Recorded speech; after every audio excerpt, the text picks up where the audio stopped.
Hey there. Good to I can't see you, but welcome back to VG Emporium. As you can see, today's feature is Songic Heghog. That is not to be funny, it's more just because that is how my nephew would say Sonic the Hedgehog about a year or so ago, because he was having trouble forming words correctly, so it would just come out in just one burst. Songic Heghog! And you'll actually be meeting him. He's a special guest somewhere halfway in the episode, and it's part of the reason why I did this episode. The other part is because, well, it's been a few weeks, but Sonic the Hedgehog Sonic the Hedgehog 2, the movie, has been out, and it's pretty good. It did not disappoint. It actually had some references in there. I think one of my favorite ones was the Mean Bean Cafe. Ha-ha, hee-hee, ha-ha, ha. So yes, I'm going to be sharing with you. What is wrong with my mouth today?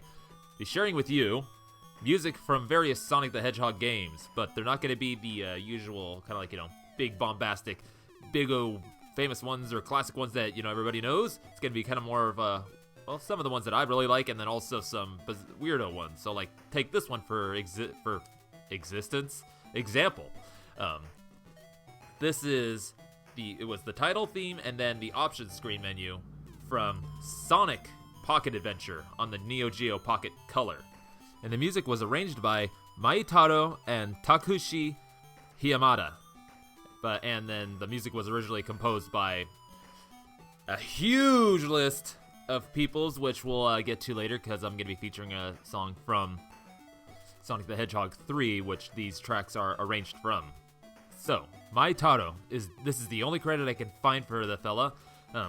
If anybody else knows, let me know at vgemporium.gmail. And then Takushi Hiyamuta started with doing Air Duel, Super R-Type, Image Fight 2, Neo Turf Masters, Metal Slugs 1, 2, 3, and X, King of Fighters R1 and 2 on the Neo Geo Pocket, and then Half Minute Hero on the PSP, which is a very interesting game. So now, Sonic Pocket Adventure. This was a game, like I said, on the Neo Geo Pocket and Neo Geo Pocket Color, and it was kind of like the style of it, the look of it was inspired by, Sonic Adventure on the Dreamcast. So, that's kind of like the beginning of like the new modern look of the characters. And as for how the game looks, it's kind of like a more advanced version of what Sonic on the Sega Master System and Game Gear were.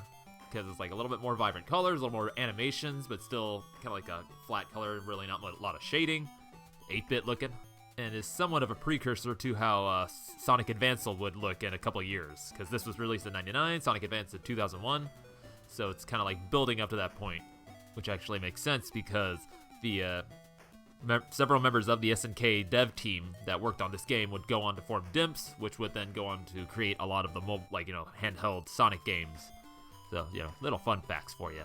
And there's a fact that they were actually having fun making this game, because not only is there the main game in it, but there's also 3 different modes in there. There is Trial Room, or they're referred to as rooms. So there's Trial Room, which is like time trial, so you can go and get your best time through a stage. And there's Advanced Mode, which requires you to get 50 rings at the end of the stage. There's a Dual Room, where you can play PvP. I can't believe I used that phrase. God. Ugh, I don't like it. Play against another player with another Neo Geo Pocket, and you kind of race through the stages. So like how Sonic 2 and 3 had those kind of like extra racing stages called Sonic Rush. A little foreshadowing to a future game there. And then the last one is Puzzle Room, which is where you solve puzzles, and it's kind of like one of those where image ones. So you got to move the images around until you actually get the bigger image. Solve 3 of them, and you unlock the sound test mode, which is, what you really want. That's what we all really want. It's just the sound test mode. And hey, the basic gist of the story too, paraphrasing Rice Pirates Sonics. Damn you, Robotniks! You told all my friends to robot! Robotniks! I give you my vengeance! Yes. So now, before we move on, I'm going to tell you about the sound here. So, what the Neo Geo Pocket and Neo Geo Pocket Color used was something called the T6W28, which was basically 2 SN76489 sound chips shoved together. And what this is, it's basically, 3 square wave channels and the 1 noise channel. And it's 2 of these, so you got 8 channels going on, but most games only use the 1. and maybe use the other one for sound effects, I think. I'm not quite sure. I know in this game, the main game parts, like the music is made with the one chip, and then the sound effects are made with the other, so you don't lose any of the music bits while the sound effects are going on, which is cool. But this particular song that's playing right now, the option screen, actually uses both chips for the music, though I think it only uses the one extra channel. I don't know. You can kind of, check it out for yourself. It's pretty a cool thing. It's a cool thing. I probably would have really liked to have had one of these back when I was a kiddo, because I remember seeing it my local game shop called Game Country. They actually had a few Neo Geo Pockets in there, one of the more translucent plastic ones, and I was like wondering, what is that thing? I've never seen it before. It's too expensive for me as this kiddo who has no money, so I'm not gonna get that thing. I'm just gonna go and rent some time to go play on their PlayStation. Cool times. So now that we got this intro out of the way, we're gonna get on to one of my personal favorite tracks from the classic Sonic games. So this is gonna be Chrome Gadget from Sonic 3. And the list of composers on this one is long, ridiculously long, but I'm gonna tell you. So here we go. We got Brad Buxer, Cirocco Jones, Bobby Brooks, Darryl Ross, Geoff Grace, Doug Grigsby, Sachio Ogawa, Tatsuyuki Maeda, and Jun Senoue. Oh boy!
Oh yeah, that jam was Chrome Gadget from Sonic 3, composed by all those fellas that I had just mentioned before the track, because I'm not going through that again.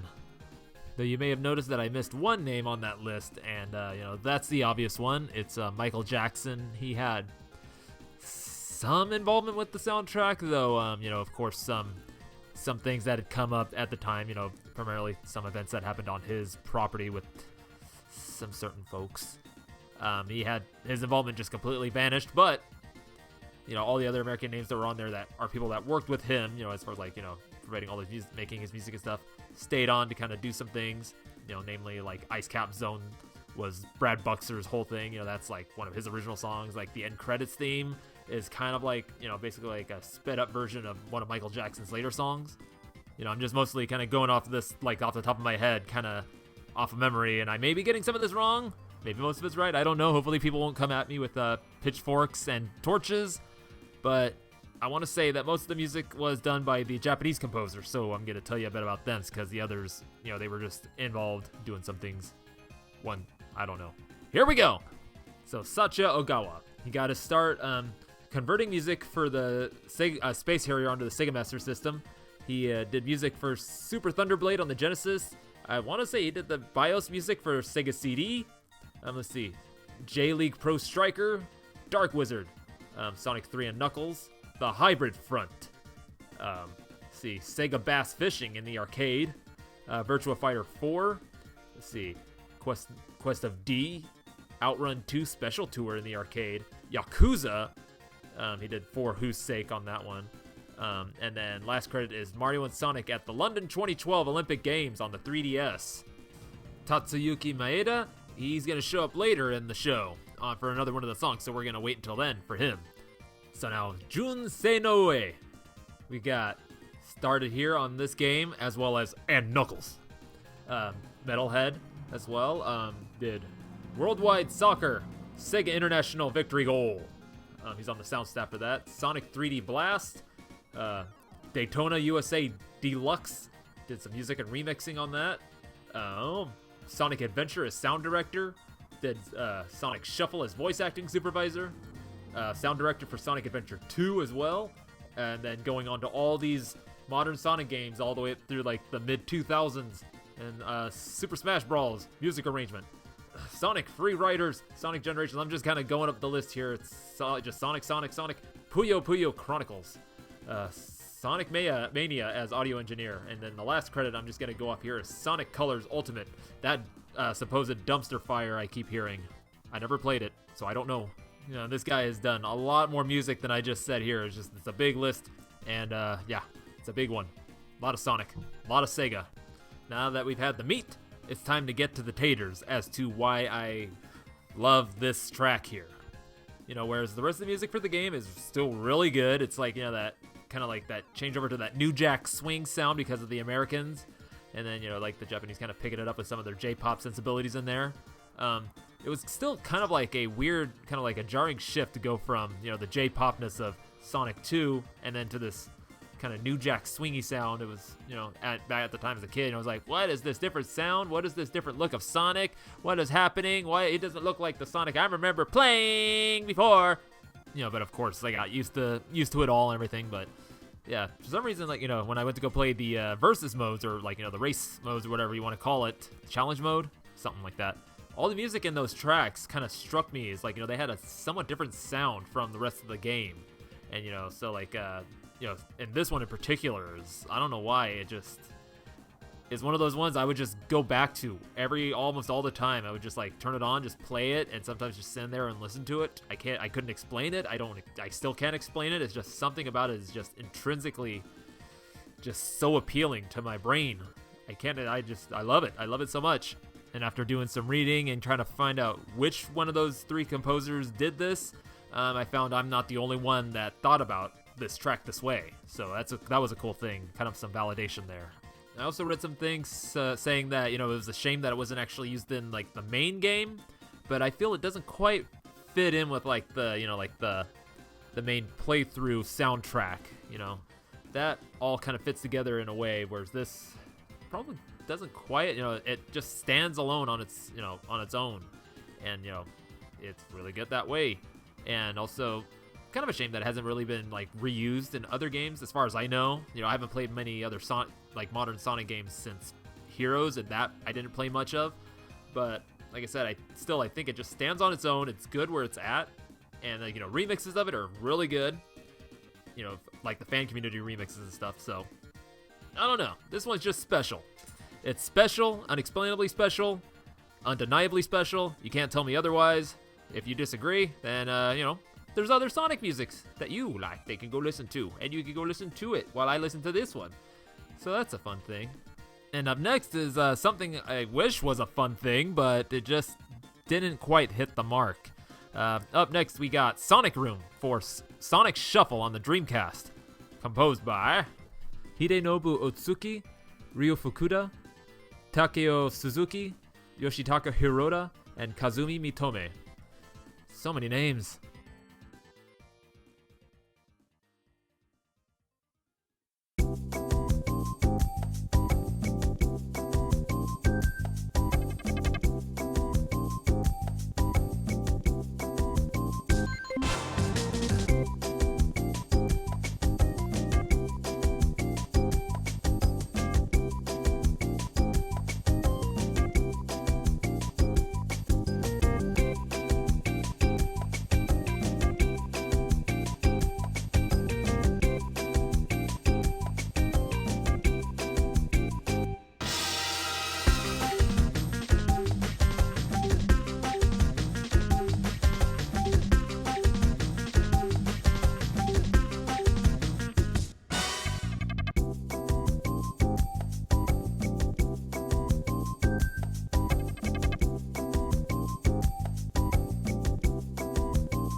you just listened to Sonic Room from Sonic Shuffle, composed by Hidenobu Otsuki, Ryu Fukuda, Takeo Suzuki, Yoshitaka Hirota, and Kazumi Mitome.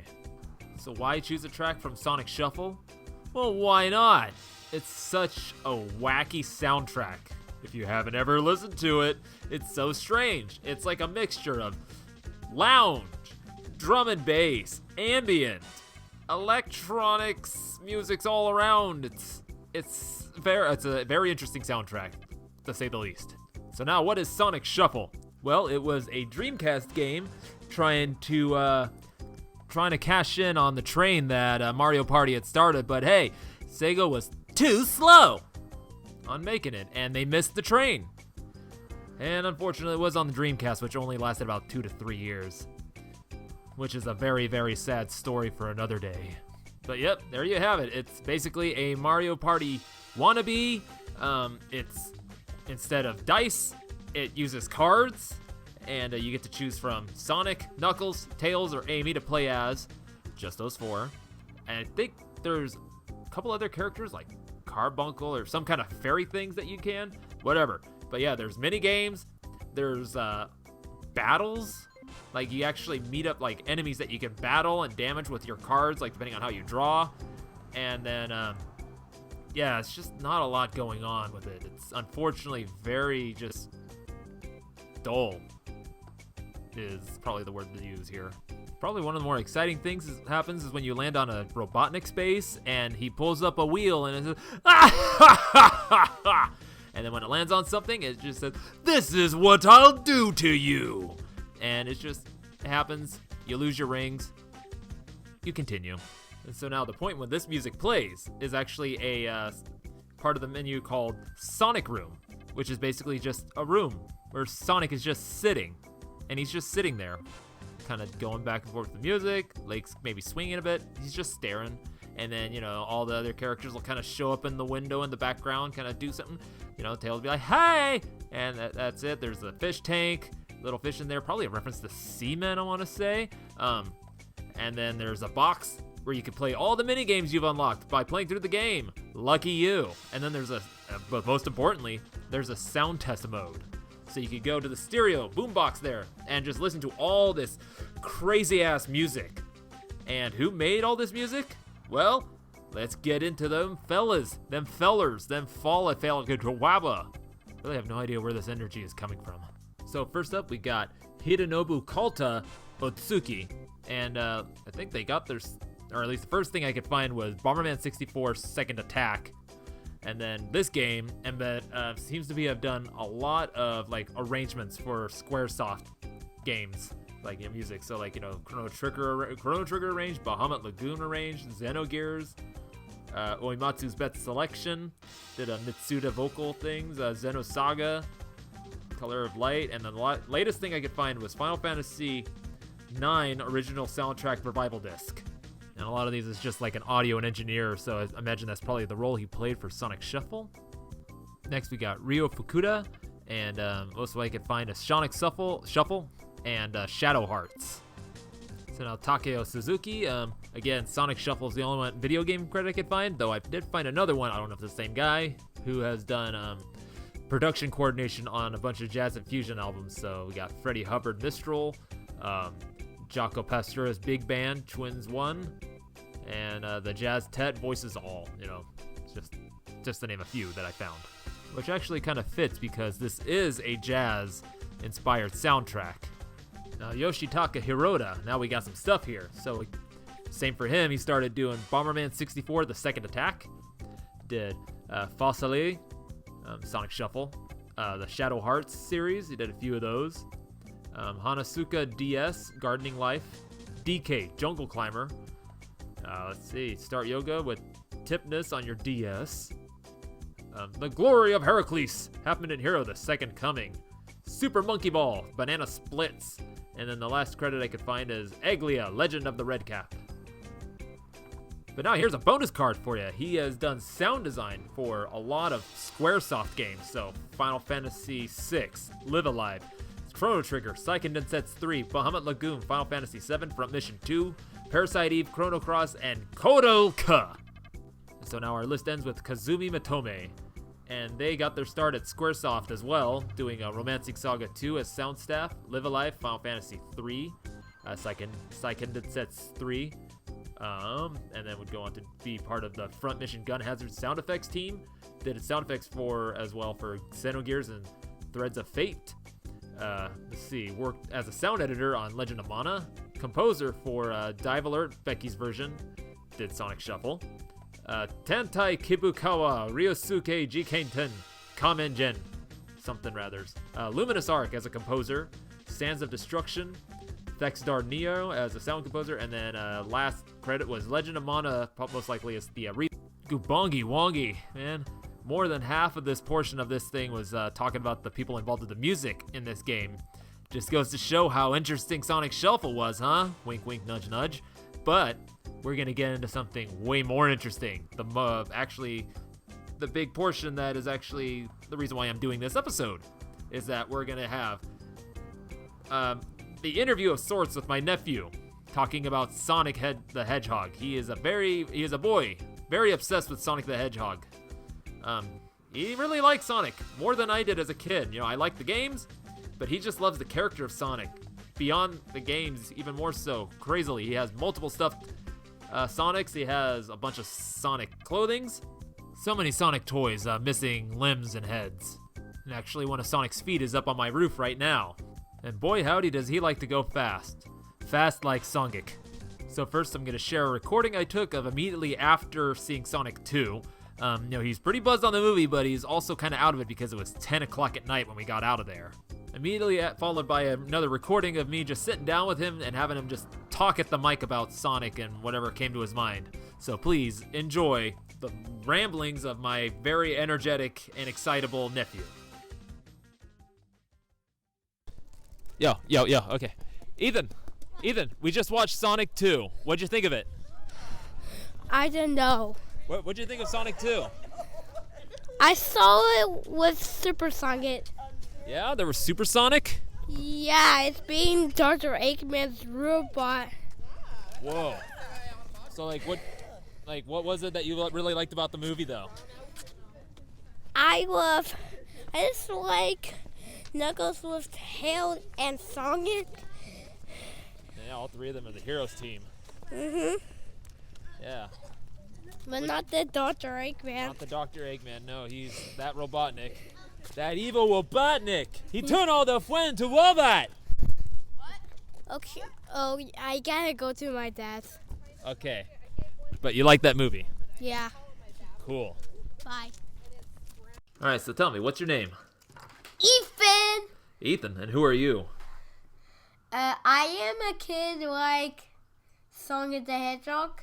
Yes, see, I'm sitting right next to Sonic the Hedgehog right now, in the flesh with his very strange haircut.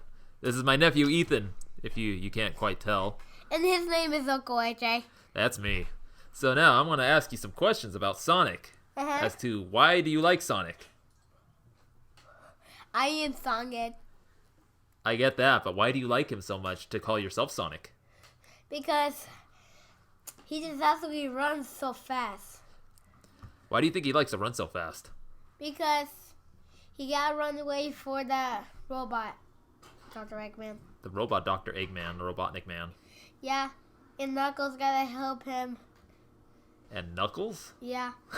Knuckles gotta punch him out when Super Sonic just get those emeralds when Sonic just transforms Super Sonic. Super Sonic? Yep. Is that true? Yeah! Oh, man. And Super Sonic can't actually kill the little robot one. The Metal Sonic? Yep. Damn. You know, Metal Sonic's pretty cool, though. This one is Yeah. in the robot Dr. Eggman. Yeah, because Dr. Robotnik is a robot No, man. robot! Robot? Yep. But he turned himself into robot? Uh-huh. You eating some chitin. He's eating some Kinder treats. You got a peekaboo chick egg for Easter. That's when we're recording this. So now tell me. Do you play what Sonic games do you play? I played the one is racing. Racing? Yeah, the racing car one. Racing car one. Sonic Racing? Yeah. But not Sonic R. Yeah. Not that one. Not Sonic Drift? Sonic Racing. Yes. What other one do you play? I played the one with the people's run so fast. Run so fast. Yeah, where there's water slinging. Is one of the ones you also like to play Sonic Generations, I think? The one with Baby Sonic? Oh, yep. In the with the dodgy one. In the what? In the with the dodgy one. The daddy one? Yeah. You're not making any sense to me, kid. I'm just asking you the Baby Sonic game. The Baby Sonic game. You Yeah, know what with the dad. when I played when I was you like a kid, when I was a kid like you, Yeah. when I was a little kid that didn't have such quite a big head as you. Yep. I played the original Sonic. I played Sonic 1, 2, 3. So the first one I played was 2. And I like those. But I wasn't obsessed with the character as much as you are. It's very strange. I want to play with the one Gadget 2 with the Dr. Eggman robot. And Knuckles and Tails and Songic. And Super Songic with the emerald. Super Sonic and the Emeralds. Yeah. Yeah, remember the first time I got all those emeralds in Sonic 3 and I turned Sonic into Super Sonic. Kind of blew my mind. Went from blue to gold. What happened there? I want to fight, I just want to fight Eggman with the robot. And Senoue too, and the little scary guy. Sonic the Hedgehog. Scary guy Sonic the Hedgehog? Yeah, Sonic.exe. Oh, Sonic EXE, yes. Yeah, Sonic Duck Exe. Yeah, we need to have 2 throwers to fight him off. Huh. You can't fight off Sonic Exe. From what I've seen. He can invincible. Yeah, Sonic EXE is invisible. But you're gonna be Knuckles because you're the strong. I'm Knuckles because I'm the strong. Yeah, because you do this. Yes, I can. I learned a little bit of how to get some good punch from the Mamba Chuwamba. I couldn't quite get the Fist of the Pachuca down, but he learned me how to punch really good. Yeah, don't do that. Yeah, don't do that. Yeah, don't do that. Yeah, no, that's really loud. You're gonna hurt the people's ears. Now you're doing it to the eagle. This is very good. This is going swimmingly, folks. So, Ethan, so now this show that I do is all about video game music. Do you like any Sonic music? I like any Sonic music. Any Sonic music. And Huggy Wuggy. And Huggy Wuggy. Yeah, can I talk to you? Huggy Wuggy. No, we're here to talk about Sonic. Huggy Wuggy does not exist in Sonic. I know, it's horrible, but it's the way. Ow! Why did your dad give you such a bad haircut? It's horrible. Anyway. But yeah, this was Ethan. He's 5 years old. He just destroyed his little build eagle thing against the weird squeaky chicken. He's just threw it towards the cat box. He's 6 years old. He's 6 years old. A 6-year-old child with a big head that loves Sonic. And he's my nephew. And I like Huggy Wuggy. Yeah, Huggy Wuggy doesn't exist. Can we talk about Huggy Wuggy? No. There you have it, folks. A child of the modern day future of today, that is 2022 of this day. And the kiddos in this modern day future are still really into Sonic, amongst other things. Just as many of us were 30 years ago when this little blue ball of speed showed up. You know, the main difference being that, you know, when he first showed up, there was nothing else like him, ever. And then, of course, the clones would come, and then now we're up to this modern day future where Ethan's really into him, and most of the games aren't that great. But hey, at least now we have an okay movie and a pretty dang good movie. Who would have thunk it? An actually enjoyable video game movie. But yes, I will definitely be having Ethan back on here for possibly Act 2 of this zone, but we'll definitely have to get him not after a big old crazy day all hopped up on sugar. Hopefully, you know, to kind of have him a little more focused. Now, as for his game music choice, you know, we heard him mention a few games, you know, Sonic Racing, Sonic EXE. That's definitely not going to happen. Herbie brought up Sonic Generations and confusingly Baby Sonic. Now to explain that one. Sonic Generations is, the game where you get to play as both either modern Sonic or classic Sonic. And, Ethan knows modern Sonic as, that's Sonic the Hedgehog. And then he sees, classic Sonic. He's like, this one's small and chubby. Baby Sonic! So anytime he sees, the classic Sonic design, that's Baby Sonic. And there's no changing his mind on that. I've tried many times trying to tell him, no, that is the classic Sonic. The modern Sonic's like the Baby Sonic because he's younger, newer. But nope. The small, classic, smug, ultimate tude face Sonic from yesteryears is Baby Sonic to him. So that explains that one for you. But I think we'll go with the first one he mentioned, which is Sonic Racing, which I'm going to take as being Sonic and Sega All-Star Racing. But I'm going to choose a track from the transformed version because that is the most recent one that I would imagine that he would have played. So we're going to go with Ocean View by Richard Jacques or Jacques, whichever you prefer.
That was Ocean View from Sonic and Sega All-Stars Racing Transformed by Richard Jacques or Jacques, whichever you prefer.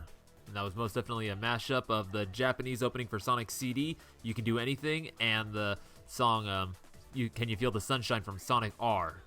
And I'm going to tell you right off the bat that this kind of music really isn't my cup of tea. Just that kind of, just like 4 to the floor, kind of housey kind of electronic music. Yeah, but, this is okay. Especially like kind of like how they use the melodies there, but Now, as far as the game goes, it's it's racing. It's kind of a kart racing game like Mario Kart, but more like Diddy Kong Racing, where you can actually change the kind of vehicle you're using, but instead of having to go to an elephant to change it, you can just change it, I think, mid-play or mid-stage or something like that. I don't know. I'm not really looking into this. It's not really, really not care about this game. And actually, I never even played it. This, I think, is the game he played before my sister moved back out here from Utah a couple years ago. So, yeah. And just from the little I've seen of it, you get to play, as Ryo from Shenmue, Akira from Virtua Fighter, Ulala from Space Channel 5, Amigo from Samba de Amigo, just amongst so many other Sonic classic characters. Just racing and racing and racing. But now I'm going to tell you a bit about Richard Jacques. Let's see, this fella has done Dark Side, provided the European versions for F1 Challenge, Shinobi X, Sonic 3D Blast, and then he did the music for Sonic R, which kind of explains why he's doing this one, kind of his thing, racing games. Contributed to Jet Set Radio, did add Jet Set Radio Future. Outrun 2 did arrangements. Did things for these things called iToy Play 2 and 3. Probably the PS2 devices. Weirdo times. Did Sega Rally 2006. Outrun 2006. Mass Effect. Conflict Denied Ops. Sonic Chronicles The Dark Brotherhood. Sonic and the Black Knight contributed to. Alice in Wonderland. An Adventure Beyond the Mirror. Sonic Freeriders, Forza Motorsports 4, Little Big Planet 2, this game, Sonic Boom, Rise of Lyric, ooh, a bunch of Sonic Boom games, Lee-hoo, did a recording engineer for Sonic Forces, and then the last thing I could find for him is Guardians of the Galaxy, did composition. So now I've got you another weird piece of Sonic music here. Except it's not quite the Sonic you know. This is Sonic with a Y. On the MSX2, the track I'm going to play for you is Ruins, composed by Jorth Shap.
That was Ruins from Sonic with a Y on the MSX2, composed by Jorth Shap, also known as Dorito and Soundwave.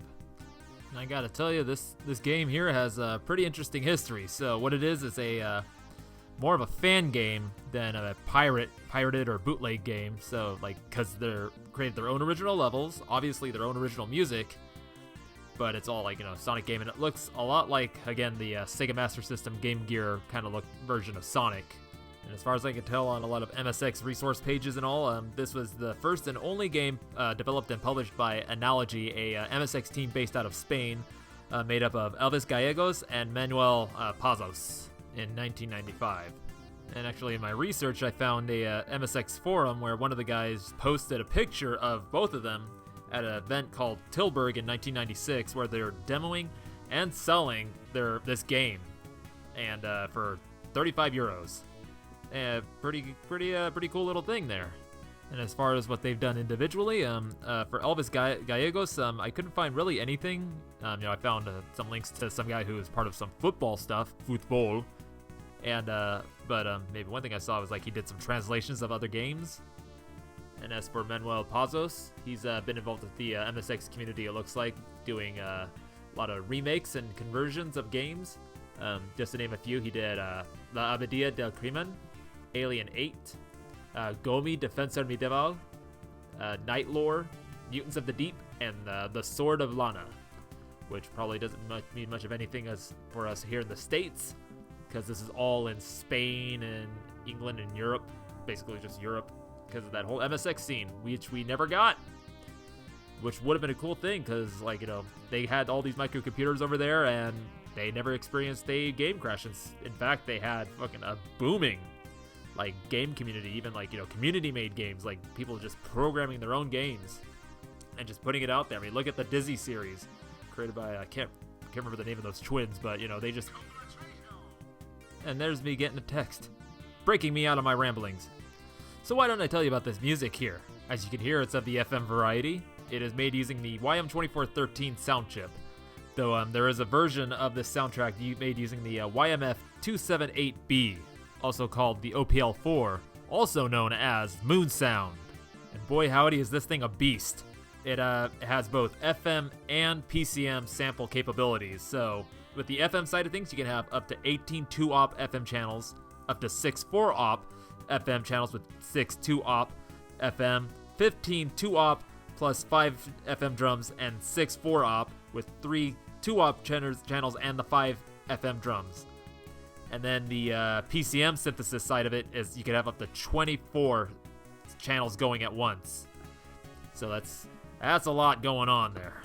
And the man who used this to make the music, this would be Jorth Shap, Dorito, Soundwave, who has been involved with the MSX since 1988, though he didn't start actually creating content for it until 1993, and he's just been contributing music to things, so the future discs for Dutch Disc Magazine.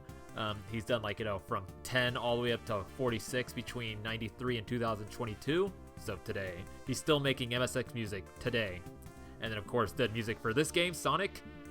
Did another one for another fan game, not quite bootleg game, called Bomberman, which is basically Bomberman, but for the MSX. That was made using that Moon Sound chip, and it's a pretty epic sounding soundtrack. Maybe I should play it on the show at some point. Not today, though. This is all about Sonic. Sonic? But yeah, this guy has just been doing all kinds of stuff on the MSX, and then as well as he's been contributing lately to Overclocked Remix, just a lot of remixes, especially a lot of Final Fantasy 9 remixes I've seen. I'll probably link some of his stuff so you can go check him out. Now, isn't it kind of silly that I'm just spending all this time on an unofficial Sonic game, more time than on the other Sonic stuff? Well, there's already been a lot of stuff on that other official Sonic stuff. But, VG Emporium, I'm here to supply you with the obscurities, just the weird stuff you wouldn't expect. That's why you go to an Emporium, Regular stores or shops, they have the stuff you'd expect, but you go to an Emporium because there's always just this weird, obscure things that you'll never, that exists? What is this doing here, man? What, you got this thing is covered in dust, I'm buying this, I'm taking it home with me, it's mine, this is cool. So that's the point of VG Emporium, to bring you just the weird stuff that you just won't expect. And now for something you expect. Sonic Mania, Studiopolis Act 2, composed by T. Lopez.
That was Studiopolis Zone Act 2 from Sonic Mania, composed by T. Lopez, or T. Lopes. Or if you want to be linguistically correct, it is pronounced Lopish. And wackadoodle dandy, this game hit all the right spots. You know, and it's kind of funny that I'm featuring this right after a fan-made game from back in 1995, because, you know, this was made by a bunch of guys that, you know, started out by making fan games of Sonic, you know, like ROM hacks, all the way up to actual just like, you know, creating their own engines for it. So it's kind of a cool little jump and loop connection there. And I know this game isn't perfect. There's a lot, you know, there's some cracks in there, you know, especially, you know, like the bonus game, you know, Return of the Blue Balls. I mean, it didn't have to come back. The thing is stressful as hell. And, you know, some of the gameplay stuff, you know, a few things there. But, hey, for the most part, you know, graphically, musically, just everything about the presentation is just like, just what you want. It's what everybody wanted from a Sonic game for so long.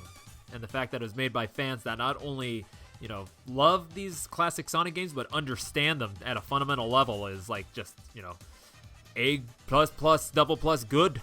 But we're here to talk about the music. So let me tell you about the music. Tell you about the guy who made the music, T. Lopez. See, you know, this guy, he got started making music with Music 2000, a very strange PlayStation 1 game where you could arrange sequences and create your own music that way. He would record that to his boombox through the PlayStation and give cassettes to friends. It's a really cool thing there. And then, of course, got into remixing video game music and especially Sonic music. And then, you know, working all the way up to getting his big break doing Sonic Mania and all the music for that. And then he's also contributed to Streets of Rage 4, Mr. X's Revenge, to Metal Slug Tactics, and is now currently working on and or contributing music to Sonic Origins, which is a remaster and all Sonic 1, 2, CD, 3, and Knuckles. Unlike Sonic, he don't chuckle. Excuse me. Basically, the music in this game is just so good.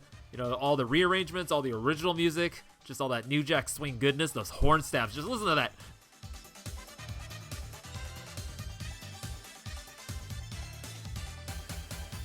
There's some tasty brass. So now we're going to start winding down here. Going to end it like we started it with another handheld. I got you Cosmic Angel Zone from Sonic Advance, composed by Tatsuyuki Maeda and Yutaka Minobe.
Oh man, even more horn stabs. That was Cosmic Angel Zone from Sonic Advance, composed by Tatsuyuki Maeda and Yutaka Minobe. And I'm going to just say right off the bat that this has to be one of my favorite Sonic games ever. Strange thing to say, but there it is. It's the truth. That could be in part be due to the fact that, it came to me at the right time in my life, maybe. It just, I had just moved to a new town, Placerville, where I'm living right now. I've been living here for the last 20 years. Yeah, I moved here right on the new year of 2002. And, I got this game. I didn't know anybody. I was, my dad was working almost all the time. And, yeah, I was just, it was just me and my Game Boy Advance. And, I got this game, Sonic Advance, and it... this alongside Mega Man Battle Network and Wario Land 4. Those are my thing. That's just like, and Sonic Advance was just, I don't know, something about it was just right. Could have been that combination of like that classic Sonic gameplay, but with like that modern Sonic look, and some of the modern Sonic implementations, like the air dash that you could do, and talking about the style of the game itself, like it's pixel art, but it's like kind of sketchy looking. I don't know how to explain it. It's just really eye-catching and appealing. Another big thing was the music. It was very different from what, you heard before compared to like the classic Sonics, like from the J-pop of the first two games to the New Jack Swing of 3 and Knuckles. And it's just something about it. It's just, I like it. I like the Game Boy Advance sound, even though like, the samples are kind of that muddly sound, and the chip parts, like, the DMG squares and the wave are kind of a little warbly. I don't know how to. It's weird, but it just blends together so well between this game and Mega Man Battle Network. They caught the sound that the Game Boy Advance could do pretty well. That fine balance between chip and sample. And while I'm rambling on about the music, let's tell you about the composers. So, Tatsuyuki Maeda He started out doing Golden Axe 3, then would contribute to Sonic & Knuckles 3, Super Columns, Daytona USA, all 3 of the Sonic Advance games, Skies of Arcadia, Shinobi on PS2, and then for Yutaka Minobe, he did J-League Pro 2, Sonic Adventure, Skies of Arcadia as well, Space Channel 5, and a lot of the modern Sonic games, like, so pretty much everything from, 2006 all the way up to now, I think. Probably even a little before that. And I had mentioned the other Sonic Advance games. I didn't really get to play 2 or 3 as much. I think mostly because I got obsessed with Mega Man Battle Network and all its sequels, so I didn't really branch out from that too much. But yeah, no, this first one, perfect little package. So yeah, no, circling back to the beginning with Sonic Pocket Adventure, that's kind of like the prototype for this game. Because like I mentioned earlier, it's most of the team from that game moved on to create Dimps along with some other people from Capcom, I believe. And just created that company and started making these games and a bunch of the other handheld Sonic games. And then a weird little fun fact here is that a friend of mine, he actually had a N-Gage, like the Nokia N-Gage, the weird little cell phone / game system that just, what was that thing? And it had its own version of this game on it. Like, it was the exact same game, just called, I think, what was it? Sonic Pocket. I can't remember what it was called, but, it had the same music. It was just really compressed, and it was just really weird because you had to use the buttons, and it was a small square screen as opposed to, the Game Boy Advance's nice, widescreen going on there. Yeah, it was a weird one, but, hey, you play what you had. And so, yeah, there's a romp through, some Sonic classics, some Sonic jams, some Sonic oddities, curiosities, and and an interview with my Sonic obsessed nephew. And like I said, I may or may not have him on for the the other acts, and I'm going to be doing an Act 2 and an Act 3. Act 2 is going to be featuring remixes of Sonic music. And then Act 3 is going to be original music inspired by the Sonic music. And there's a lot of it out there. A lot of it's good. A lot of it's really good. So yeah, I look forward to that. The Sonic fan community. There's a lot of really cool things that happen. There's a lot of really weird things that happen. And you just watch it. Keep your distance sometimes, just, I don't know. I'm not part of any of it, but hey, it's their thing. As for me, being an uncle of a nephew that is obsessed with the character as much as he is right now, Sonic is probably going to be a part of my life until he either grows out of it or he's just going to keep with it, and who knows, maybe it might develop into something, maybe he might actually start doing art of it, maybe he might actually get into the music of it, I don't know, he's only 6, we'll see how he grows. But for now, he is Songic Heghog, and he runs fast, though he has quite the big head, so I don't know how he could run that fast. Not very aerodynamic, that head of his. And so now we come to a close. And the spiel. And what is that spiel? Why, to tell you where you can find me. I am the proprietor of VG Emporium, Rage Cage, RAYJ, KAYJ, and you can find me on Twitter, Instagram, Facebook, YouTube, SoundCloud for original music stuffs, and I host VG Emporium, which you can also find all those social medias as well as on your favorite podcatchers, so Apple, Google, Stitcher, Amazon, Spotify. And hey, as I hear all the cool kids say, if you feel so inclined, you can leave a review on any of these things. And, let me know how I'm doing. Let me know what you think of the show. It'd be kind of cool to kind of start seeing the feedback. It only took me 16 episodes to start bringing it up, but hey, I don't want to pressure anybody into anything. If you want to do it, you do it. If you don't, hey, that's cool too. You just, keep listening. Speaking of 16, I'm only 4 episodes away from being to number 20, which is pretty crazy to think I've already gotten this far. And I kind of have something pretty cool planned for it if I can get it all together by then. It's, kind of something that's going to be a subject that's kind of close to my heart. It was important for me from, good, chunk of my life here in the 2010s or so. So, yeah, kind of hopefully I can get that together for you, and that'll be a pretty cool thing. And as for what I got planned for next week, I don't know. Just kind of flying at the seat of my pants and on the edge of my chair. Just winging it like this entire show. It's all just improv, not scripted or anything. It's just doing it. That open mic host in me is just kind of taking over. And now before I say goodbye, if you're feeling blue, go look up Dr. Robotnik from the Adventures of Sonic the Hedgehog. That'll cheer you right up. Okay, bye.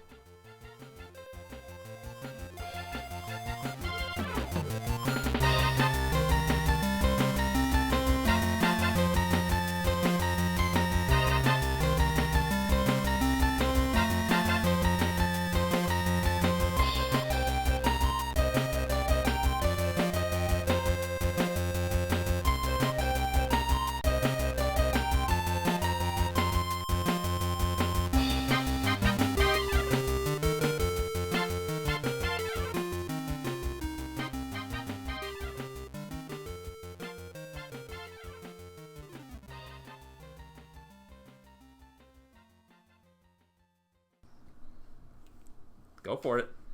Hi. You just gonna look at me with that weird mug? What the heck? What are you doing? I don't know. What are you doing? Try to look at the camera. What are you doing? There's no camera. The camera's off. There's no camera. It's just audio. I got a camera at my house. We are, well, actually at Grandma's house right now, so you're not right. You're not wrong. That's a good thing.